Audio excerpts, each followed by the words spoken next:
አቤት እናትነት ሚስጥሩ ረቂቅ ወረት የሌለበት ፍቅሩ የማያልቅ አቤት እናትነት ሚስጥሩ።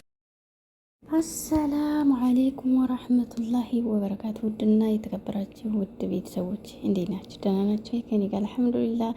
ውድ ቤተሰቦች ምሳሌ ክፍል 63 እና 64ን ይዘን መጥተናል። ዛሬ ግን እጅግ በጣም በሚገርም ሁኔታ ማህሌት ከብሩክ ጋር የተለያየሁበትን ቀን ደጋግሜ እየረገምኩት ይገኛል። ምክንያቱም መለየት አልነበረብኝም ትላለች። እዚህ ጋር ደግሞ ዝና ተብዬው እጅግ እየተጎረረ እንግዲህ ብዙ ስራ ሰርተናል። ሰውን ለምኝ ባላውቅም አንተን ግን ለምን እፈልጋለሁ ከወንጀል ጋር አይደለም። እንግዲህ ባለቤቴን አግተውብኝ ነው በማለት እንግዲህ የስልክ መረጃ ስጠኝ በማለት ሉላ ናት ወይ የጠፋችብህ ሲለው በጣም በሚገርም ሁኔታ ጥለፉ ይታወቃል። እናም የሱ ስልክ እጅጋ እንግዲህ ማንን ተደወለ ማወቅ ፈልጌ ነው ወዳጄ ሲለው ዝና ሁሉንም በራስህ እየጨረስክ ትገኛለህ፣ ችግሮችህን ግን ሊፈቱልህ አይችሉም ሲለው ምክር አልጠየቅኩም የምትችለውን ቀላል ነገር ብቻ ነው ሲለው በአጭሩ ልንገርህ ይህን ማድረግ አልችልም ሲለው ለምንድን ነው በማለት ዝና አሁንም እንግዲህ ቋ ይላል። እንሁም ፖሊሱ እጅግ በጣም ምርጥና አስተዋይ ነው። ወዳጅነቱ ይቅርና በገንዘብ ገዛሃለሁ ሲለው እንደ ማህሌት፣ እሱ ግን መልሱ እጅግ በጣም በሚገርም ሕሊናና ሕግ የምትል በማለት አልቀበልም ሲለው እንግዲህ ሙስናን ከምናበረታታ ሰዎች አንዱ ሆኗል። አብዛኛው አያችሁ ሙስናን የምናስፋፋው ራሳችን ነው። እዚህ ጋር የተማርኩት ነገር እንግዲህ ዝናም በሙስና ሰውን መግዛት እንደሚችል እንግዲህ ማህሌትም በሙስና በተለይ ባለስልጣኖችን በገንዘብ እያታለልን ሙስና የምናስተምራቸው ራሳችን እንደሆነ ተምሬበታለሁ። ማህሌትን እንግዲህ ብሩክን ሳይሆንን የነበረ እየጠበቁ ያለሁት ሲላት ታክሲ ሰልፍ ነው ስትለው ከታክሲ ሰልፍ እና ከመንገድ ላይ ይቅርብኝ ከመቆም ብቴ ከሆነ ሞገስን ማጥፋት ላይ በአንደኛ ደረጃ ላይ እንዲታጠፊው መክረሻለሁ ሲላት እነ ብሩክ ሳይመጡ መሞት አለበት ሲል የት እንዳለ አናቅም፣ ሚስቴን ይዞ እኮ ተሰውሯል ትላለች። ለልጆቹ ደወልክላቸው ወይ ስትለው መጠጡን በመጠጣት እንግዲህ አልደወልኩም ምክንያቱም ከአንቺ ጋር ላውራ ብዬሽ አላለም። ምክንያቱም ደውሎ መልስ ስላላገኘ እኔ ምርጥ ነገር ማድረግ አልችልም። እሱ ግን እኔ ባላሰብኩበት ሰዓት እንግዲህ መደበቂያውን አዘጋጅቶ ወደ ከለዋው ሄዷል ሚስቴን ይዞ። ስለዚህ እሷን ማግኘት አልችልም። ሉላን ሳላገኝ እንግዲህ አንድ ቀን ሌሊትና ቀን ከፈጀብኝ የትም እንትናለም ይላታል። ግን ደግሞ ሀዋሳ ልትሄድ ነው እንዴ በማለት ጥያቄውን ታቀርብለታለች። ሀዋሳ እኮ ነች እናቱ ብቻዋን ናት፣ ግን አሽትቷታል። ሌላው ቅድስትና ዳጣ ናቸው ያሉት በማለት ማህሌት ወደ እነሱ እንትን ትላለች ማለት ነው። በጣም ይገርማል። እነሱም ብንይዝ እነዚህ ቅድስት አንድ ነገር ብትሆን እንግዲህ ፖሊስ ከጎኗ አለ። እኔ ደግሞ አንድ ችግር ቢደርስባት በቅድስቴ ላይ እኔ ስለፈረም ቀጥ ብለው ነው የሚይዙ በማለት እንግዲህ ለዝና ይነግሩታል። ዳጣና ቅድስቴን ከያዘን ሉላን ማግኘት እንችላለን ወይ ሲላት መሞከር ነው አለች። ለማንኛውም ሞገስን እንዴት ካደው ታውቂያለሽ አይደለ ብሩክ? እንግዲህ ሞገስ እኮ ለብሩክ ሲል ምን ያክል ዋጋ እንደከፈለ ታውቂያለሽ አይደል? ስለዚህ 10 ቅድስትና 10 ዳጣ ብናቀርብ በጣም በሚገርም ሁኔታ ምንም ሊመልስ አይችልም ሉላን ብንገላቸው ራሱ። ምክንያቱም በሉላ ጉዳይ ብሩኬ ጋር እንዴት ተካካዱ አታቂም ይላታል። ያለ ሉላ ምንም ተአምር ቢሆን እኔ እኮ ማበዴ እንጂ መኖር አልችልም አስበሽዋል ሲላት ሂሳብ ክፈል በማለት ትጮኻለች። ምርቅን ብሎ ሂሳቡን እሱን ቋጭ አርጓ ሲሄድ እንግዲህ ተናዳለች ማህሌቷ። ውድ ቤተሰቦች አንዳንድ ነገሮችን ስታስቧቸው የሚፈጠረው ነገር ግን ሰውን በአስገዳጅነት ብዙ ነገር እንዳይፈጠር ሞገስ እንግዲህ ሉላዬ ምን አማረሽ? እንዴት ነው? ምን ጥያቄዋ በዛና በጣም በሚገርም ሁኔታ አላረገዝኩም ትለዋለች እና ብታረግዢ ምን ያምርሻል ይላታል። ሆ ቢያምረኝ ከየት ታመጣለህ ይላል። ለአንቺ ስል እንግዲህ አስፋልቱን ቢሆን አሳርሽ እንግዲህ እፈልጋለሁ የአማረሽን ብቻ ከየትም አምጥቼ ይላታል። አየር አማረኝ ስልህ ችግር አስገባው አይደል ትለዋለች። ሞገሴ እንግዲህ ሊደላት ይፈልጋል። ፀሐይ ነው የናፈቀኝ ስትለው የሰማይዋ ነው ወይ የሰማይዋ ይላል። ሞገስ እንግዲህ ግራ ገባው። እሷ እንግዲህ ታፍና ታግታ ስለኖረች በጣም በሚገርም ሁኔታ እኔ አማረኝ እኮ ንጹህ አየርና ንጹህ ፀሐይ ብቻ ነው ትላለች ማለት ነው። ሞገስ ግራ ገባው እንደዛ ስትለው፣ ምክንያቱም እሱ የጠበቀው ሌላ እሷ የምትፈልገው ሌላ። ዳጣ የዚ ዘና ፈታ ትላለች። ቅድስቷ እንግዲህ መታው አንቺ ዳጣ ምን ላይ ነሽ? ምን እያደረግሽ ነው? ትላታለች።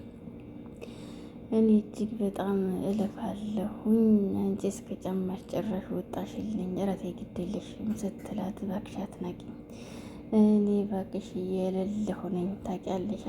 እኔ እኮ ምግብ መስራት እንጂ ማልችለው ሌላውን እኮ አልተቻልኩም ትላታለች። ለማንኛውም ተንሽና በስነ ስርዓት ጫማሽን አውጪና ቁጭ በይ ስትላት፣ ለምንድን ነው እየፈለግሽ ቅድስት ትላታለች። አረረረረ ድብድብ አስበሽ ነው እንዴ ስትላት፣ ከኔ ጋር ነው እንዴ በማለት እንግዲህ በጣም ይቀላለዳሉ፣ ይጫወታሉ።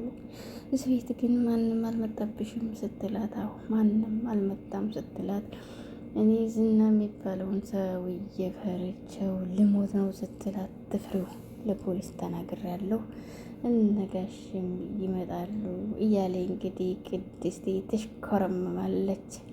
ደውሎልኝ ነበር እንግዲህ አዲስ ፍቅር ለእኔ ብቻ ነው ለማንም አልነገርም ታውቂያለሽ አሄድ ስትላት፣ እንግዲህ ዳጣ ባክሽ ተሽኮረመምሽው ተጉላላሽ። ግን ደግሞ ልጅቱ ታከመች ምን ላይ ነው? ይሄን ብቻ በፍጥነት ንገሪኝ ባክሽ አፍጥኝ ትላታለች። ቅድስት ግን አሁን መሽከርማማ ላይ ያተኩራለች።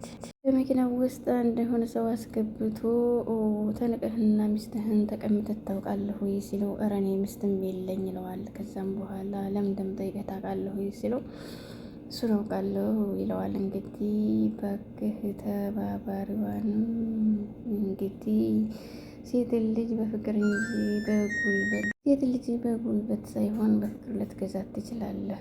አንዳንድ ስራዎች ደግሞ በጉልበት ሊያልቁ አይችሉም።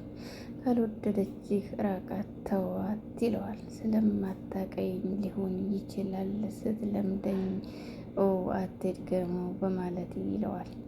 ኦኬ ከኔ የምንፈልጋ ነው ይቅርታ ሲለው፣ እኔ የምፈልገው እንግዲህ እንድታደርግ የምፈልገው ሚስት ያለችበትን እንድትፈልጉ ብቻ ስራ ነው።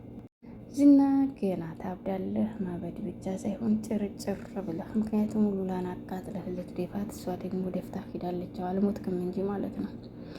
ለማንኛውም ተባባሪውን እሺ አትበል ሳልነግርህ የምትወስደውን ውሳኔ ይለዋል።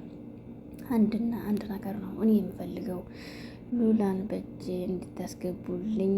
በሞገስ መቃብር ላይ ሉላን እጇን ይዤ መቆም ፈልጋለሁ አላለም። ብሩኬ ባለበት ሞገስ ምንም አይሆንም። ዝና ደግሞ ተሸናፊ እንጂ አሸናፊ ልትሆን አትችልም። ምክንያቱም በገንዘብና በጉልበቱ የሚያምን ሰው አንድ ቀንም አሸንፎ አያውቅም። መጀመሪያ ላይ የማሸነፍ ምልክት ያሳያል፣ መጨረሻ ላይ ሽንፈቱን ይከናነባል። ቅድስት እንግዲህ በቅርቡ እንደሚመጡ ነግሮኛል ቡራ ሲል፣ እሱን እንኳን አልነገረኝም ትላለች። ከምር አልነገረኝም። ቅድስቴ እንግዲህ በቅርቡ እንመጣለን ብሎኛል። ፏፈሽ እያለ ጋሼ ሲመጣ በስሙ እንደምትጠሪ ቃል ስለገባልሽ ይላታል። ምሳሌ ከዳነች እኮ ነው ትላለች ዳጣዬ። በብሩኬ ስም መጠራትሽ እኮ እጅግ ደስ የሚል ነው። እኔም ብሩኬን ሳይ እኮ ነው አባት ቢኖረኝ የተመኘሁት በማለት እንግዲህ ቡራዬ እኮ በጣም በሚገርም ሁኔታ ጠንካራና ምርጥ አባት ነው ለልጁ። ስለዚህ በሱ መጠራቱ ላንቺ ምን አይነት ክብር እንደሆነ ታውቂያለሽ ስትላት፣ አዎ አባቴን ባገኘው ግን በማን ልጠራ ነው አላለችም። አውጥቶ ለጣለሽ አባትማ በስሙ ልትጠሪ አይገባም። ምክንያቱም በቡራ መጠራት ክብር እንደው አታውቂም እንዴ ትላታለች። በዚህ መካከል እንግዲህ ቅድስት ሌላ እያወራች ዳጣዬ ደግሞ በጣም የምልክልሽ ጸዴ መክተፊያ ነው አላለችም። ከየት አምጥታ እንግዲህ ከባህር ዳር ለምን ሄዳ ቤተሰቦቿን ለማፈላለግ ወይ ዳጣ ዝና እንግዲህ ግብረ አበሩን በደንብ ስማኝ የምልህን ፈልጋችሁ ስታገቡ ሉላን እኔና ማህሌትን አሳውቁ። ስለዚህ ገንዘብ የምከፍላችሁ እኔ ስለሆንኩ ማህሌትን ብቻ አይደለም ሁለታችንም አሳውቁ። ይህ ሰውዬ ጠቃሚ አይደለም፣ ሚስቴን ይዞ የሚጠፋ ስለሆነ እንዲጠፋ ፈልጋለሁ፣ በህይወት ማየት አልፈልግም፣ በፍጥነት እንድታስወግዱልኝ ሲለው ጥላት እኮ ጉዳቱ ጎጆውን አእምሮ ውስጥ መስራት ነው ታውቃለህ ብሎ እንግዲህ ያኛው ልጅ ደግሞ ይሰጠዋል። የእሱን ነገር መንጠቅ ያስደስተኛል ከልጅነቴ ጀምሮ ይላል። እንግዲህ ዝና ከልጅነቴ ጀምሮ እንግዲህ ዝና የሆነ ነገር መንጠቅ ያስደስተኛል አላለም። የተነጠቀ ማለት ነው። ነጥቄው መልሶ ነጠቀኝ፣ ነጥቄው መልሶ ነጠቀኝ፣ አሁንም ግን እነጥቀዋለሁ እያለ ይጎራል።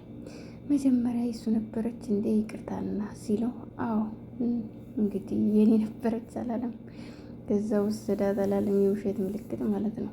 ግን ደግሞ ሞገሴ አሸናፊ እንጂ ተሸናፊ አይሆንም። መጀመሪያ ላይ ፍርሃት ቢያሳይም ሯጮችም ሮጠው በጣም አይደለም የሚሮጡት ከልክ ይሮጡና በስተ መጨረሻ ላይ እንግዲህ ስፒድ የሚጨምሩበት መጨረሻው ሰዓት ላይ አይደል። ስለዚህ አሁን ላይ ሞገስም ኃይሉን ይዞ ተነስቷል እና ዝና ደግሞ ከመጀመሪያ ጀምሮ ሩጫውን በፍጥነት እየሄደ ስለሆነ መጨረሻው እንደማያዋጣው አይቻለሁም። ውድ ቤተሰቦቼ አሁን ማህሌት የምትሰራው ስራ እጅግ በጣም አስቀያሚ ነው። ለገንዘብ ስትል ማህሌት በጣም ብዙ ነገሮችን ሰርታለች። እንግዲህ የባሏን ቤት መውሰድ፣ የባሏን ልጅ መግደል፣ በተለያዩ ነገሮች እንግዲህ መጥፎነቷን አሳይታለች። ግን ደግሞ አሁን ያለችበት ከሁሉም ጥግ ሆና ወድቃለች ማለት ነው። እናንተ ስራችሁን በስራ ካልተወጣችሁ የሚፈጠርና የሚደርስባችሁ ነገር ወደ እናንተው እንደሚዞር አትርሱት ይለዋል። እንግዲህ ግብረ አበሩ እንትና ደግሞ ኤፍራታ ዛሬ ምን ሆነሻል ትላታለች ማህሌትን። ኧረ ምንም ትላለች። ከዛ ላይ እና በሀሳብ ውስጥ ነሽ ስትላት በሚገርም ሁኔታ ሁሉንም ሳስበው ሲደክመኝ ከብሩክ የተለያየሁበትን ቀን እየተራገምኩ ነው። ዝቅ እንጂ ከፍ አላልኩም። የምፈልገውን ነገር እያገኘሁ አይደለም፣ ለዛም ተግዣለሁ ትላለች። በዝና ተስፋ የቆረሽ ይመስላለሽ። ምን አይነት ንግግር ነው ስትላት ኦኬ ያልተመቸኝ ስትል ኤፍራታ እንግዲህ ከብሩክ ጋር ኗኗርሽ እኮ ባለትዳር ነበር፣ ክብር ጸጋ ነበር፣ አስበሽዋል ትላታለች። በፊት ውጭ ያለቻትን በድጋሚ ከብሩክ ከወጣሽ ጀምሮ እንግዲህ እጅግ በጣም ክብርሽ ዝቅ ያለና ቀላል ሆነሻል ስትላት ደስተኛ ነበር ጉድሯ ላይ። አሁን ላይ ደስታ ቀርቶ ሁሉም ነገር እርቆኝ ይገኛል። አስበሽዋል፣ ሀሳብና ጭንቀት ነው ያለው በውስጤ በማለት ትጨናነቃለች ማለት ነው። ከእጅሽ አምልጧል፣ ከእጅ ወጣ ነገር መመለሻው ሩቅ ነውና እባክሽ ትላታለች። ጸጽቶኛል ትላለች። እንግዲህ ጅብ ከጮኸ ውሻ ጮኸ ይባል የለ ድሮ ነበር እንጂ መጥኖ መደቆስ አሁን ምን ያደርጋል ወጀ ጥሎ ማልቀስ ይላል ያገሬ ሰው። እናም ውድ ቤተሰቦቼ ከተመቻችሁ ላይክ፣ ሼር፣ ሰብስክራይብ በማድረግ አበረታቱን። ቅድስቴ ደግሞ እንግዲህ ፏፈሽ ቤቱን እያደረገች ነው። ምክንያቱም ቡራ ይመጣል የሚል በውስጧ ስላለ። ሰላም አለይኩም ወራህመቱላሂ ወበረካቱሁ።